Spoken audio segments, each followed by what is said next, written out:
দেখো বন্ধু, আজ যে তত্ত্বটা দেখাবো তোমরা একদম অবাক হয়ে যাবে। সেটা কি বলতো, আমরা ভগবান শ্রীকৃষ্ণ যে স্বয়ং ভগবান তার সম্পর্কে একটা তত্ত্ব জানবো।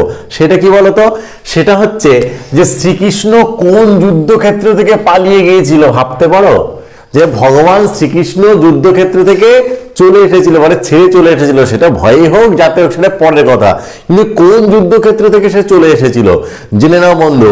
সেটা হচ্ছে জরাসন্ধের সঙ্গে যুদ্ধে, অর্থাৎ জরাসন্ধের সঙ্গে যখন ভগবান শ্রীকৃষ্ণের যুদ্ধ হচ্ছিল সেই যুদ্ধক্ষেত্র থেকে কিন্তু ভগবান শ্রীকৃষ্ণ চলে এসেছিল, পালিয়ে এসেছিল বা ভয় পেয়ে চলে এসেছিল বলতে পারো।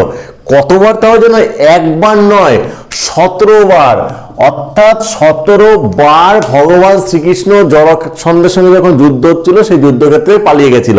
সুতরাং আমার তোমার মতন মানুষ যুদ্ধক্ষেত্রে ছেড়ে চলে যেতে পারে, এটা স্বাভাবিক। যেখানে স্বয়ং ভগবান জরাসন্ধের যুদ্ধ থেকে ক্ষেত্র থেকে কিন্তু 17 বার পালিয়ে গিয়েছিল।